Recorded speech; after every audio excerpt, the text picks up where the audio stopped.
미국 연방대법원의 제동에도 불구하고 트럼프 행정부는 오히려 고강도 관세를 복원하려는 움직임을 보이고 있습니다.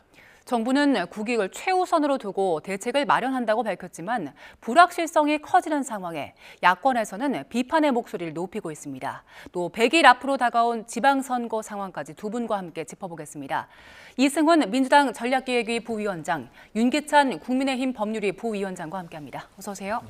안녕하세요. 자, 일단 미국 연방대법원의 판결이 나왔는데 관세 마음대로 올리지 말라고 판결을 한 것 같은데 다른 법안으로 또 올리고 다시 올린다고까지 예고를 했거든요. 어떻게 좀 돌아가고 있는 겁니까? 그렇죠. 그러니까 IEPA, 아이파에서 이걸 가지고 관세를 부과할 수는 없다. 이 규정에는 관세가 없다는 것이거든요.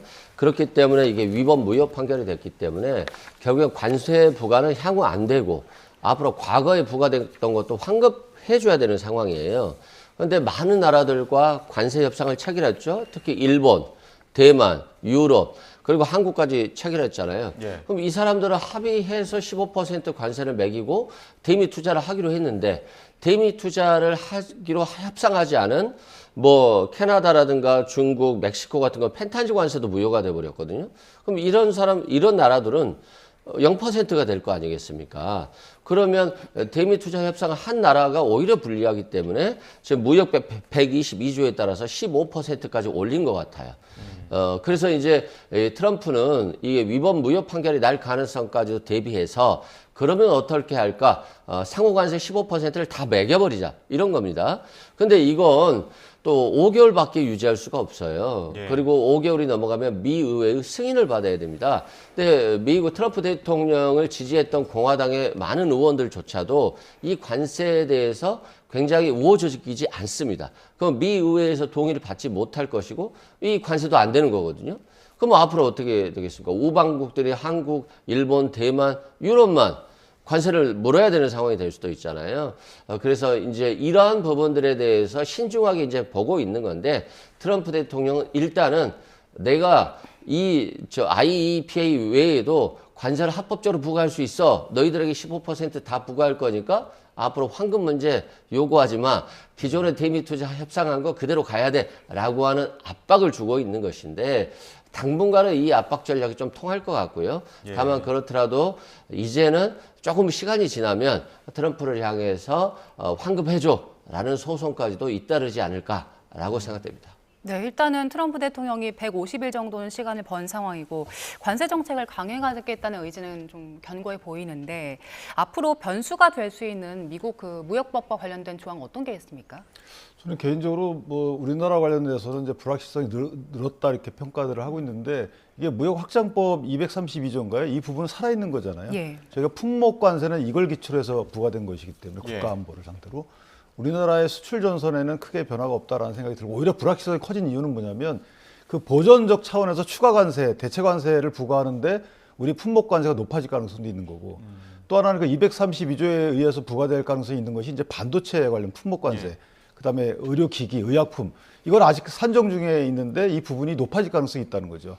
철강도 50%잖아요 지금. 그러니까 예. 우리나라 입장에서 보면 그러니까 수출 경쟁력 측면에서 이게 불확실성이 커졌다. 이 부분은 이제 정부가 감당해야 될 부분인 것 같고 나머지 뭐 122조에 의해서 보완된다 이런 부분들은 글쎄 크게 저는 미국의 국내 문제일 뿐이지 국제적으로 특히 우리나라 입장에서 보면 크게 관련이 없다. 왜냐하면 우리가 늘 들어왔던 무역법 301조인가 그 있잖아요. 예. 불공정 무역 관련해서 예. 오히려 그거는 우리나라의 온라인 플랫폼법 이런 비과세 장벽에 대해서 압박할 수 있는 수단이 더 하나 가미가 된 거죠. 이전에 이걸 동원하지 않았었거든요. 그냥 무역 협상을 통해서 해결하려고 했는데 만약에 법적 근거가 그렇게 뿔뿔이 흩어지게 되면 무역법 301조가 다시 우리 귀에 들어오는 우리로서는 다시 또 협상해야 되는 이런 부분이 있죠. 예. 이전에 어느 정도 각 이 설명자를 통해서 정리됐다. 물론 약간의 차이는 있었지만 큰 틀은 정리됐다라고 저희가 알고 있었는데 그 큰 틀 정리가 이제 다시 해체됐다. 예. 이렇게 보게 되면 정부가 좀 곤란한 입장이 있을 것이다. 다만 제가 아쉬운 부분은 트럼프는 공공연히 그 공언해 왔어요. 이 부분은 법원에서 이게 무효가 난다 하더라도 나는 계속 또 다른 걸 동원해서라도 하겠다. 예. 그런데 우리나라는 거기에 대해서 지금쯤은 대책이 나왔어야 되거든요. 회의할 때가 아니고 이미 연방대법원 판결은 거의 예정돼 있던 거잖아요. 그러니까 플랜 A, 플랜 B로 해가지고 본인들이 정리했다가 딱 발표를 했어야 되는 부분이죠. 또는 기조를 국민께 발표함으로써 좀 불안감을 해소할 수 있는 이런 행정을 했어야 되는데 다소 늦어지고 있다는 부분이고요. 그리고 미국의 이 지금 무역확장법 등 적용에 있어서는 어느 법을 적용할지 문제지만 미국 재정이 지금 굉장히 안 좋잖아요. 예를 들면 미국 재정이 국채 이자만 1조 1,100조 정도가 나가요. 한 해에. 그러니까 이 국채 이자가 이미 국방비를 넘어섰어요. 예. 그게 나라의 망조의 하나의 지표로 보는데 이미 이제 국방비를 넘었을 때 미국의 이 행정부 입장에서 보면 어쨌든 그럼 재정 확충을 해야 되겠다 해서 관세 부과를 많이 했던 걸로 이렇게 많은 분들이 이 평가를 하고 있는데 그렇다면 이건 갈 길입니다. 미국 입장에서는. 예. 이게 나쁘고 그르고의 문제가 아니에요. 좋고 그르고의 문제. 그 우리가 이 갈 길을 비판만 하고 있을 것이 아니고 우리한테 얼마나 더 피해가 덜 올지에 대해서 대책을 이미 강구했어야 된다라는 생각이 들고 뭐 대통령께서는 그런 대책을 갖고 계실 거로 생각하는데 국민께 어느 정도 안심을 주는 메시지가 필요하지 않을까 생각합니다. 예, 뭐 정부와 정치권도 지금 미국 관세 문제 두고 촉각을 곤두세우고 있고 또 대응책을 모색하고 있는 상황인데요. 여야의 반응을 모아봤습니다. 듣고 오시죠. 관세 부과의 법적 근거 자체가 흔들릴 것이라는 경고가 수차례 있었음에도 불구하고 정부는 3,500억 달러라는 천문학적인 대미 투자 보따리를 서둘러 풀었습니다. 야당을 철저히 배제하고 국회 비준조차 외면한 채 밀실에서 모든 것을 결정했습니다. 이제라도 야당의 비판을 겸허히 수용하고 실질적인 플랜 B를 가동해 무너진 통상 질서를 바로잡기 위한 실질적 대책 마련에 나서길 촉구합니다. 국민의힘에서는 그동안 국회 비준을 받아야 한다라는 입장을 밝혀왔는데 저희 당은 비준이 되면 이 불확실한 국제 정세 속에서 오히려 조약 체결과 같은 효과가 있기 때문에 오히려 국익을 해치는 것이다. 법으로 충분히 가능하다라고 입장을 밝혀왔습니다. 그런데 만약에 비준을 체결했다면 오히려 지금 더 상황은 악화가 되었겠지요. 그럼 국민의힘인 이런 관세 협상이라는 국익에 굉장히 민감한 문제에 대해서 정쟁의 도구로 삼을 것이 아니라 초당적으로 협력하길 바랍니다. 네, 그런데 국민의힘 장동혁 대표는 오늘 아침에 이재명 대통령이 SNS 속으로 숨지 말고 좀 최전방에 나서야 할 때다 이렇게 얘기를 하고 있거든요. 좀 대책이 없으신 분 같아요. 아니 대통령이 하고 싶은 말이 없겠어요? 미국에 관세 무효됐으니까 다 돌려줘. 대미투자특별법 무효화시킬 거야. 이런 말 하면 시원하잖아요. 근데 그런 말 하는 나라가 있습니까? 일본도 그렇고 타이완도 그렇고요. 마찬가지입니다. 본보기가 되면 안 되고 정치 보복의 주 타깃이 되면 안 됩니다. 그래서 대통령이 말을 못 하는 거고요.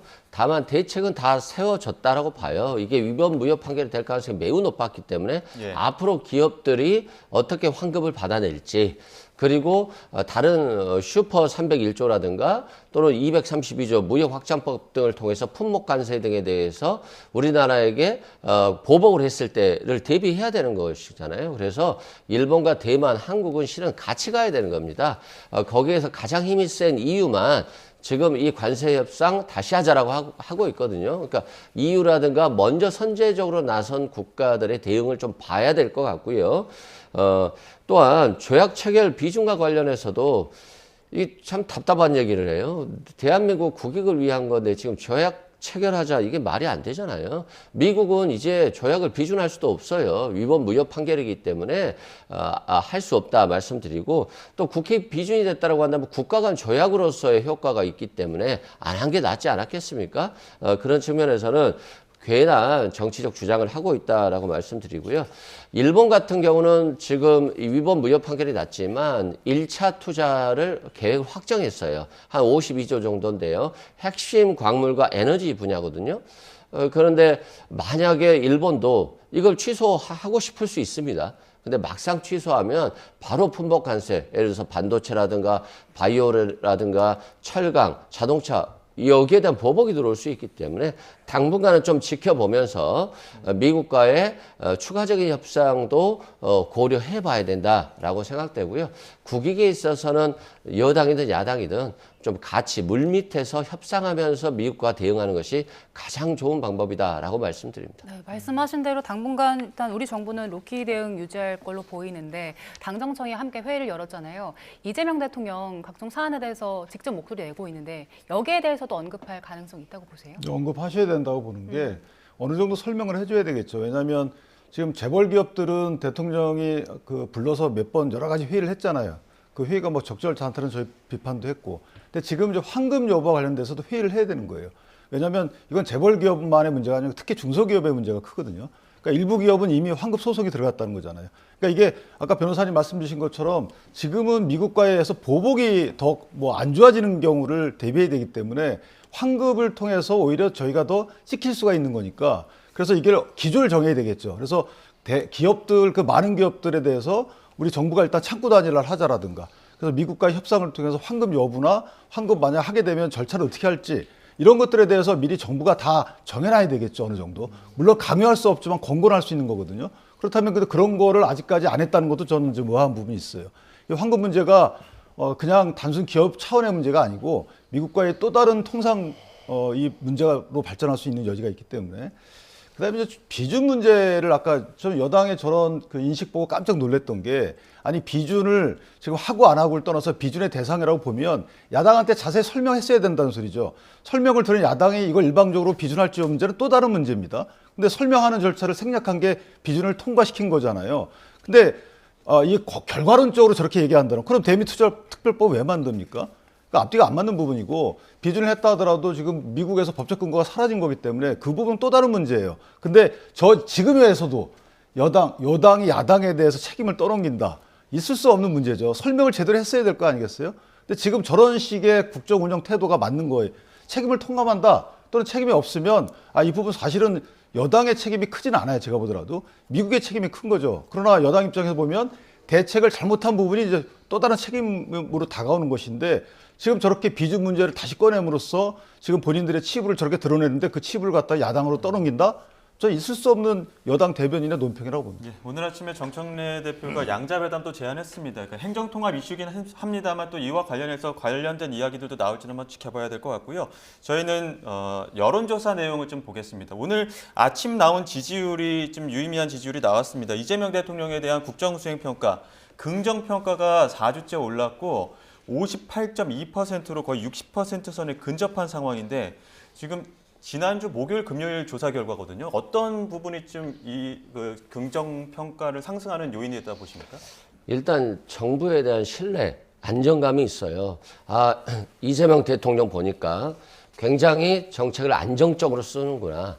강력한 메시지를 내면서도 시장의 반응을 보고 움직이는 게 있어요. 예. 그래서 코스피가 5천 지금 800 정도까지 갔는데요. 지금 2차 상법 개정 끝나고 3차 상법 개정까지 가잖아요. 꾸준히 정부가 신뢰를 보내는 거예요, 시장에. 우리 정부는 이 방향으로 간다. 뭐 지방선거가 있다라고 해서 총선이 있다라고 해서 바뀌지 않는다라고 메시지. 부동산 정책과 관련해서도 지금 폭등세를 멈춰야 된다. 그리고 다주택자는 중과세 유예는 이제 일몰되기 때문에 파는 것이 낫다. 라고 하면서 꾸준한 메시지를 보내줍니다. 그런데 그렇다라고 해서 대통령께서 갑자기 보유세를 올린다거나 세율을 올리지는 않거든요. 네. 그건 시장의 반응을 보면서 하는 것이고 문재인 정부 때 실패했던 정책에 대해서도 다 검토하고 있는 겁니다. 그런 측면에서 코스피라든가 부동산 정책이 잘 되고 있다라고 하는 것이고요. 대미 관세 협상에서도 걱정이 별로 안 되잖아요. 뭐 야당에서는 뭐 비판할 수 있겠습니다만 차분하게 준비하고 있다는 것, 그리고 숨길 것은 숨기고 또 적극적인 메시지를 낼 건 내면서 하고 있고요. 그리고 관세 협상에 대해서 야당과 협상을 안 한다라고 하지만 대통령과 행정부에서 관세 협상을 한 이후에 장동혁 대표와 함께 대화를 나눴습니다. 여기에 대해서도. 그래서 꾸준히 메시지를 낼 거고요. 얼마 전에도 여야 대표하고 이재명 대통령과 대화하자고 했잖아요. 이런 것들이 다 전체적으로 포함된 것이고 의제 제한이 없는 것인데 바로 대화 직전에 취소했다는 점에서 오히려 대통령은 야당과 적극적으로 협치하고 대화할 용의가 있다라고 네. 말씀드립니다. 네, 그 트럼프 관세와 관련해서는 이게 주말에 터진 이슈이기 때문에 아직 여기에는 반영이 안 됐는데 앞으로 상황 진행되면서 대통령 지지율에 어떤 영향을 미칠 거로 보세요? 이런 문제는 지지율에 이제 뒤에 따라간 후발 주자이기 때문에 저는 지금 현재 대통령의 지지율이 이렇게 올라가고 있는데 저는 제가 만약에 이재명 대통령이라면 저 지지율을 역으로 보겠어요. 그 지방 선거가 다가오기 때문에 지지층이 뭉치는 효과다 이렇게 보셔야 되지. 지금 일반적 국민적 관점에서 보면 솔직히 부동산 정책이 잘 되고 있다고 보지는 않거든요. 물론 참 어려운 정책입니다. 그래서 골몰하고 노력하고 있다라는 점 분명히 평가를 하더라도 이게 잘 되고 있다라는 평가는 쉽지가 않아요. 이거 대미 이 통상 문제도 마찬가지로 열심히는 하고 있지만 뭔가 잘 됐다라고 보기도 어렵단 말이죠. 그러니까 노력에 대한 평가가 저렇게 지지율로 반영되는 것이지 나중에 결과가 여기서 삐끗한 결과가 나오게 되면 상당히 지지율 이탈이 가능성이 있는 거고요. 또 하나는 대화도 마찬가지입니다. 대화도 아까 변호사님 말씀 주시기는 노력하셨다고 하는데 대화가 안 되고 있잖아요. 그다음에 국회에서 이루어지고 있는 여러 가지 법들 통과되거나 밀어붙이고 있는 법들 보면 이게 과연 국민을 위한 법이냐. 실제 사법적 근간을 흔들고 미국 같은 경우에는 저렇게 대통령의 행정명령에 대해서 대부분이 무효라고 하잖아요. 그러면 뭔가 하여튼 상권 분립이 작동하고 있다는 거거든요. 그럼 대한민국은 과연 작동하고 있느냐. 대통령에 대한 사법적 재판은 전부 다 중지돼 있고 그 여당 의원들은 뭐 100명이 넘게끔 공소 취소해야 된다고 모임 결성하고 있고 이게 과연 상권 분립화의 민주주의 하에서 일어날 수 있는 일들인가에 대해서 국민들이 어느 순간에 생각이 미치지 않을까요? 그래서 저는 대통령께서 지금 지지율 믿고 내가 이렇게 하는 것이 또는 여당이 이렇게 하는 것이 국민적 지지를 받고 있구나라고 하는 것은 올바른 리더십이라고 보지 않아요. 예. 오히려 자체 레드팀을 가동하든지 자체 검열을 통해서 지지율이 안 좋아하지 말고 우리가 객관적 국민이 지지할 수 있는 정책을 피자 이렇게 다짐하는 자리로 당정청 회의가 가야 되는 것이지 지금 지지율이 모든 거에 바로미터가 된다? 저는 그럼 대통령 뭐하러 뽑습니까? 예. 그냥 지지율 보고 그냥 그대로 결정하면 되지. 예, 근데 제가 앞서 잠시 말씀드렸지만 정청래 대표가 오늘 아침에 장동혁 대표와 함께 행정통합 이슈로 만나자, 양자회담하자 제안했거든요. 장동혁 대표 응할까요? 저는 응할 필요가 있다고 봅니다. 물론 이제 지금 행정 통합법 이게 통과가 되면 17개 광역 시도가 12개로 재편이 됩니다. 예. 근데 문제는 뭐냐면 지금 너도나도 다 특별시예요. 특별시, 특별자치도. 그러면 상대적으로 그렇지 않은데 예를 들면 특별시로 되는 데는 지금 차관급 부시장이나 부지사가 4명씩인 거예요. 그럼 기존에 있던 데는 뭐 인천시 같은 경우 예전 이런 데는 1명이잖아요. 차관급도 없어요, 거기는. 그럼 이런 데하고 형평성 문제 또 다른 것은 권한 이양 문제에 있어서 약간 다르거든요. 그러면 이걸 일방적으로 반대할 것이 아니고 예. 저희가 뭐 그 당의 입장을 내고 언론을 통해 냈지만 그래도 양당 수장이 만나서 어느 정도 논의하는 것은 좀 좋다.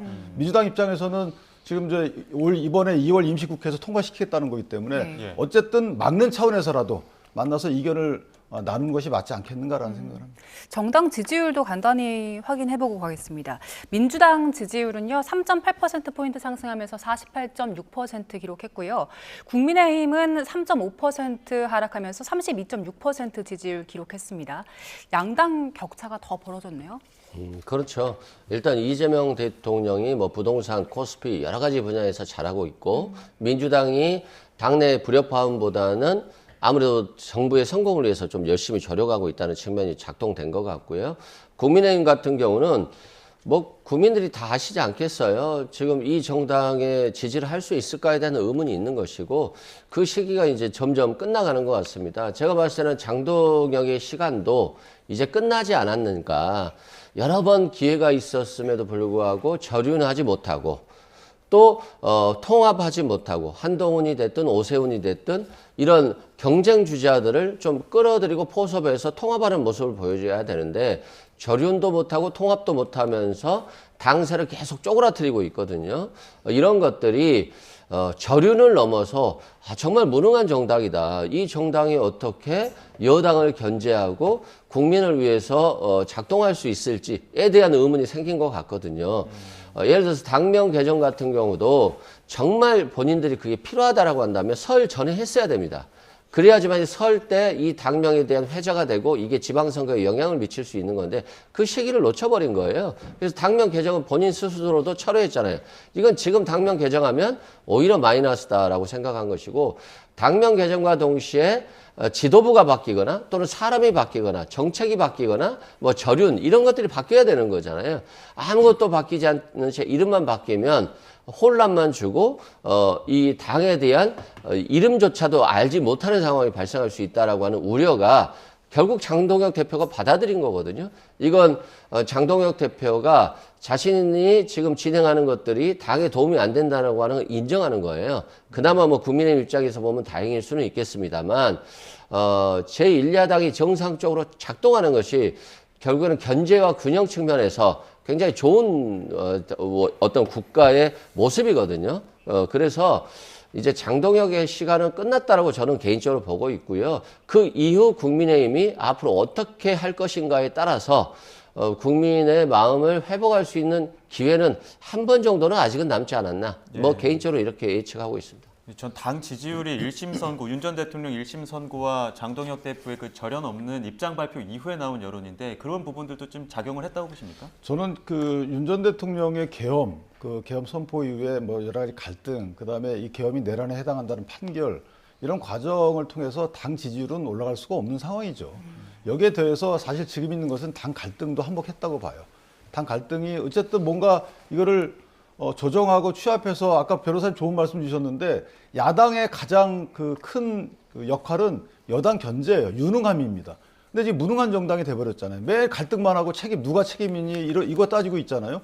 절윤이 그렇게 중요한가라는 생각이 저는 개인적으로 절윤 됐다고 보거든요.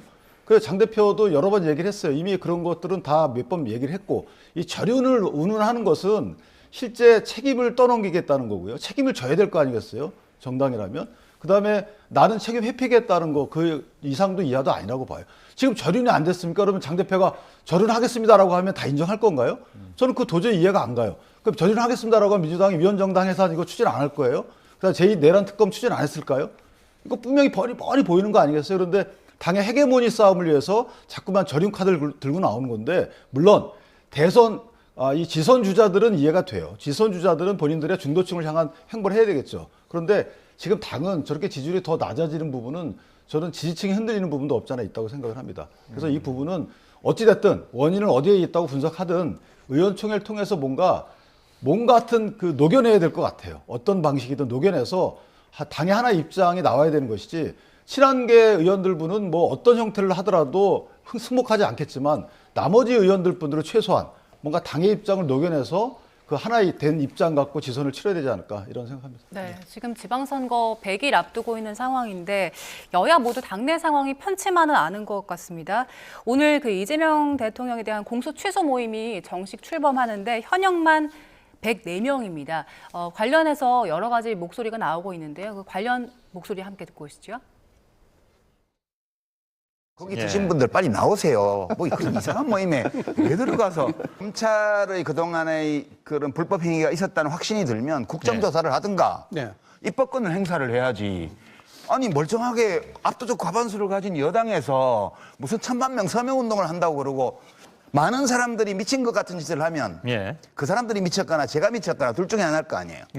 둘 다 미쳤을 수도 있지만 제가 미친 것 같지는 않아요. 작가적인 입장에서 그러한 평론을 할 수 있어요. 그리고 유시민 작가가 그렇게 얘기하는 것은 좀 오버하지 마라 하는 좋은 가이드라인을 저희들한테 주고 있다. 저는 나쁘게 생각하지 않습니다. 이번에 공치모? 저도 자발적으로 들어갔어요.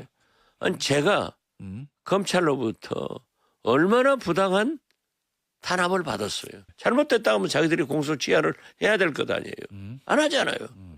그렇기 때문에 저는 공치모만 보더라도 제가 그래 박지원이가 친명 친청 그 개파에 들어갈 군번은 아니잖아요.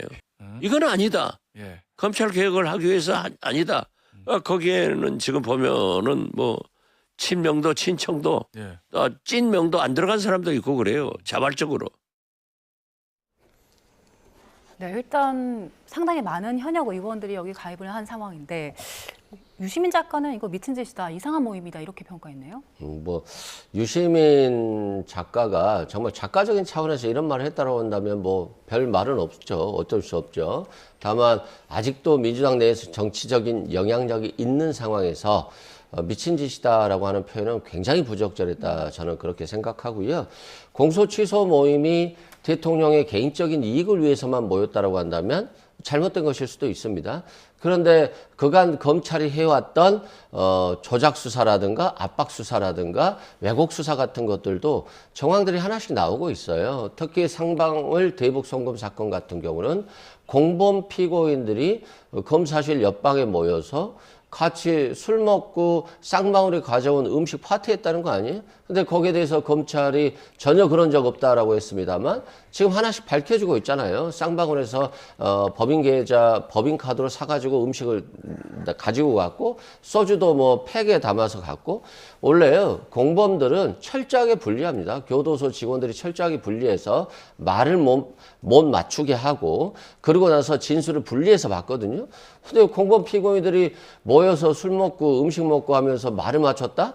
이건 말이 안 되는 거거든요. 그래서 저는 쌍방울 대북 송금 사건 같은 경우는 검찰이 굉장히 잘못됐고 조작된 수사였을 가능성이 매우 높다. 그런 측면에서는 공소 취소 가능성도 열려 있는 거거든요. 그래서 이 공소 취소 모임이 이재명 대통령 개인을 위한 모임이라기보다는 검찰이 과거 잘못된 수사 또는 조작된 수사, 왜곡 수사가 있다라고 한다면 이 부분에 대해서는 검찰 개혁 차원에서도 공소 취소가 있을 수 있다. 이런 측면에서 바라본다라고 한다면 이 모임 자체가 잘못됐다라고 볼 수는 없거든요. 그래서 조직이라고 하는 것은 항상 모였을 때 그 방향성이 제대로 가면 됩니다. 그래서 일부 비판할 수는 있겠습니다만 이 조직은 제가 말한 원칙과 순리대로 진행될 것이다라고 저는 보고 있습니다. 제가 짧게만 말할게요. 예.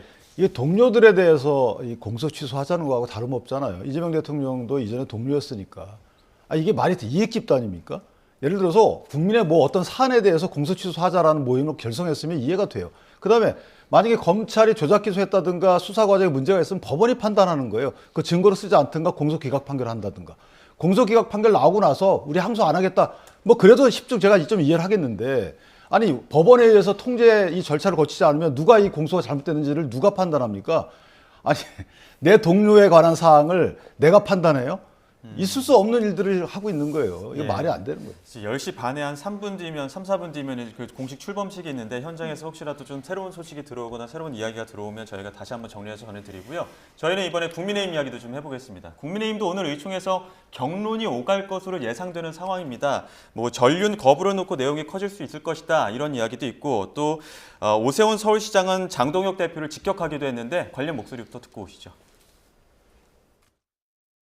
10번이고 100번이고 사죄의 마음으로 임해야 된다고 생각합니다. 그래야 국민의힘에 활로가 생기는데 지금 지도부가 그와는 좀 반대의 길을 걷고 있어서 걱정이 많죠. 국민 일반의 정서와는 많이 동떨어진 괴리된 그런 입장을 가지고 이번 지방선거에 임하게 되면 많은 국민들로부터 외면을 받을 가능성이 높죠.